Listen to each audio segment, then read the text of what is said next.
卖还是不卖，这是个问题。过去2个月呢，黄金上涨了25%，今年以来一共上涨了67%，现在已经来到了每盎司4200美元。那你手里的黄金还拿得住吗？有些人说呢，永远不要卖；那有些人说涨这么高该跑了。还有人呢，这周刚刚追高买入，结果周五就遇到了回撤。今天呢，我们就来聊一聊3种人3种卖法。最关键的是，你千万不要选错自己的类型哦。大家好，我是新月，视频内容仅供个人研究分享，不构成投资建议。其实相比于炒股黄金反而要简单很多。一句话概括呢，就是你是怎么买的，你就怎么卖。如果你买黄金的逻辑是这样子的，那手上有点闲钱，也不想天天听盘，也不想追涨杀跌，就想放着保个值，那恭喜你，你就属于最聪明省心的那一派了。听起来很佛系，但是这类人呢，其实是最清醒的。他们知道黄金不是让你暴富的工具，而是在世界不确定的时候呢，给你一点确定感。我们来算笔账我们在1975年的时候吧，200美元左右买了1盎司的黄金，那现在的价格呢，都最高到了4300美元，50年时间涨了21倍。你如果在20年前花了400美元左右买了1盎司黄金，现在也已经翻了10倍多了。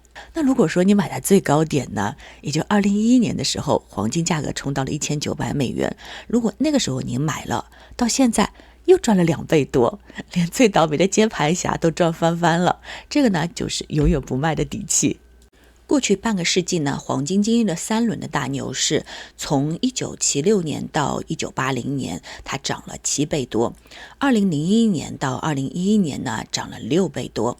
那这一次是从2018年到现在已经涨了270%了，接近于3倍。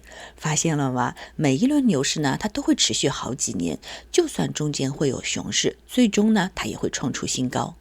永远不卖的底层逻辑呢，就是法币会贬值，但黄金不会，因为它背后呢有4股长期的推动力。第一个推动力呢，就是通胀。这周二的时候，美联储主席鲍威尔说要停止量化紧缩的政策。简单来说呢，就是可能要印钱了。那钱越多，价值越低。经济学家米尔顿·弗里德曼提到，通胀是无处不在的，本质上就是货币的现象。黄金呢，就是其中最古老也是最有效的一种抗通胀资产。第二个推动力呢，就是全球央行都在囤黄金。2022年以来，全球央行购买黄金的数量是直接翻了，从每年的500吨涨到了1000吨以上。那这些国家央行呢，都是用真金白银在购买黄金，你说它能不涨吗？第三个推动力呢，是发展中国家购买黄金的空间还在增大。中国黄金储备的占比呢，只有 6.7%， 全球的平均水平是在 15% 左右。那2024年底的调查显示，近70%的央行还打算继续购买黄金。现在黄金市场的日均交易额呢，超过了2000亿美元，已经超过了美国国债流动性了。第4个推动力就是美元的信用在动摇，美国债务已经超过了37万亿美元了。那各国的央行都在担心美元会不会靠不住，所以开始用黄金呢来分散风险。美国这边囤黄金的人也好多 ，Costco 去年卖的最好的产品之一呢，居然就是这个小金块。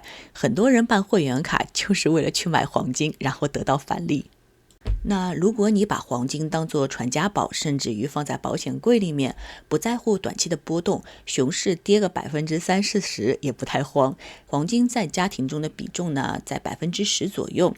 那只有在急需用钱的时候再卖出一些，那你其实不用太纠结它的卖点。黄金对你来说不是投资，而是一种安心感。当然了，也不是每个人都能做到不动如山的。那有些人更加喜欢顺势而为，涨得差不多了呢，就收一波，趋势没了就下车，那就属于趋势操作派了。这类的人呢，他不恋战也不贪心，趋势在呢就拿着，趋势没有了我们就下车。不过要做到这一点呢，你要稍微做点功课，了解一点宏观经济的方向，知道推动黄金上涨的那些因素呢，它还在不在。那核心逻辑就一句话，黄金它为什么涨，就会因为什么跌。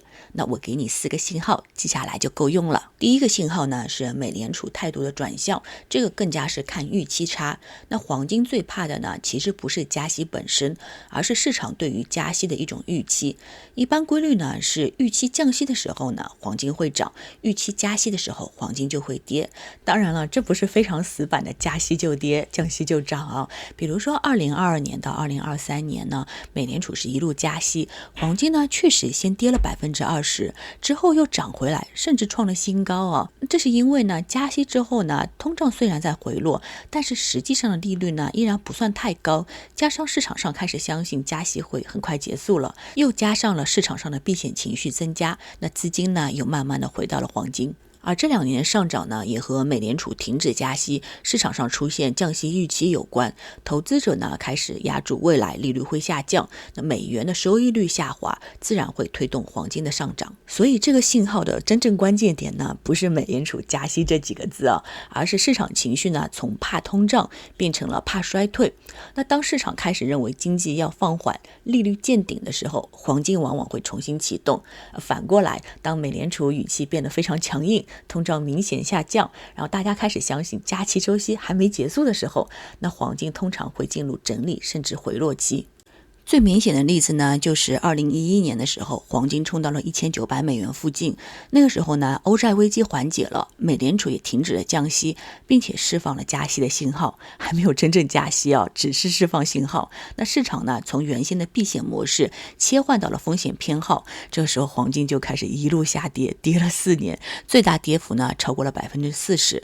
所以说这个信号不是说去预测加息或者说是降息，而是看市场是怎么反应的，这个才是决定黄金趋势的关键。第二个信号呢，就是地缘风险的消失。黄金它有个外号，就是叫避险资产嘛。打仗的时候大家买黄金，和平的时候就卖黄金。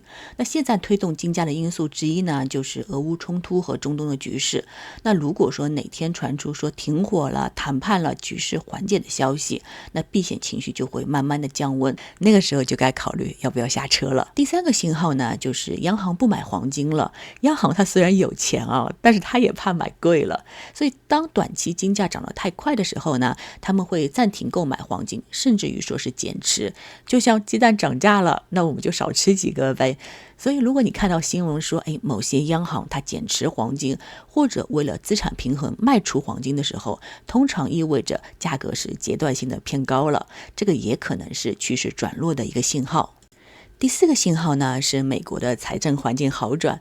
如果美国财政赤字开始收缩，债务增速放缓，那美元重新被各国信任的话呢，这些都会削弱黄金的吸引力。这4个信号呢，我们就先记着。那真正在市场里面活得久的人呢，都是对趋势变化特别敏感的那一类。那接下来呢，我们再聊个更加现实的问题啊，就不是涨的时候怎么卖，而是跌的时候该怎么办。其实历史上每一轮黄金的牛市当中呢，它都会有回调的，但是整体趋势依然是往上。那只要大趋势没有变，就是美联储还是在降息周期，地缘政治的紧张趋势呢它还在，各国央行还在增持，那中间回调个10%甚至于20%都是属于正常的呼吸。短线的波动呢，不等于说它这个趋势就结束了。趋势投资者呢，他不会追求卖在最高点，但是呢，会在方向转弯的时候果断下车，赚到一段趋势的钱，比永远赚最后1块钱要安全的很多。还有第3种，这一类人呢就比较刺激了。那么他们想赚波段的钱，交易会比较频繁，大体分为3类人。第一类呢是专业的交易员，他们有完整的策略，并且要严格的遵守纪律。第2类呢是有大量的时间盯盘、研究技术面的操作者。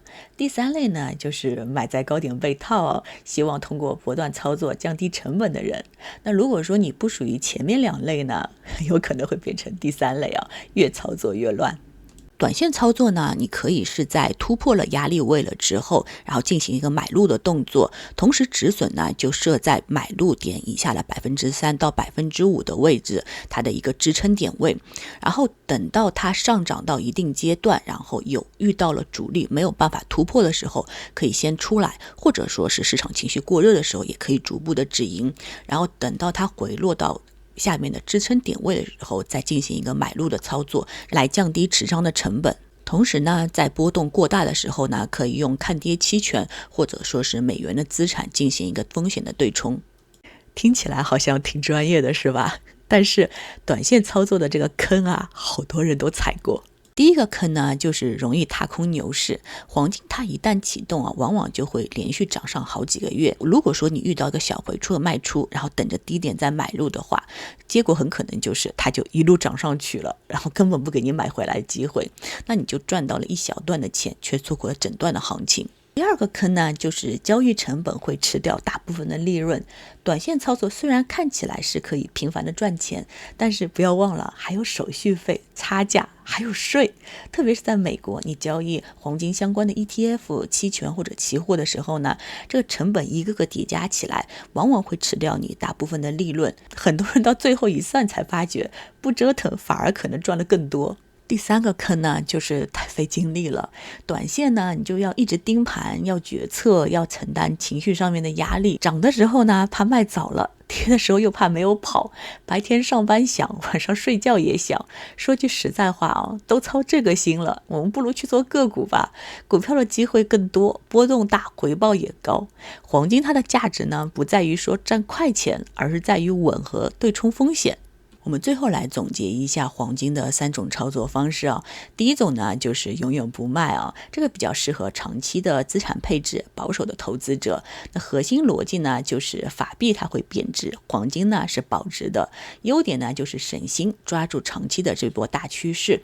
缺点呢就是要忍受熊市40%的一个跌幅，可能也会错过阶段性的高点。第二种呢，就是趋势操作派，适合有一定判断力、关注宏观的投资者。趋势走完了呢，我们就下车，避开这个大跌的坑。优点呢，就是风险收益会比较平衡；缺点就是要持续的追踪经济信号，需要做一些功课。第三类呢，就是短线波段操作的，适合专业的交易者或者有大量时间的人。这个呢是追求赚波段的钱，但是风险会更高，比较容易踏空，也更加费时间和精力。黄金什么时候卖呢？取决于你买黄金当初的初衷是什么。如果说你买黄金是为了对抗不确定性，然后保护家庭的资产的话，就可以跟央行一样长期持有，放着安心那如果说你买黄金是为了赚趋势的钱，又不想经历熊市，那可能就要看一下经济的大周期，等趋势走完了呢，之后再下车。那如果说你是买在高点被套了，那也不用太慌张只要这个黄金上涨的趋势没有变，那时间呢会慢慢帮你抹平成本了。市场上没有绝对完美的策略，只有适合你的操作。好啦，今天的分享就到这边了。如果这支视频对你有帮助，记得点赞收藏一下，也欢迎在评论区分享你对黄金操作的方式，是长拿呢，还是顺势走，还是做波段？我们可以一起聊一聊，相互学习。我是新月，我们下期再见啦，拜拜。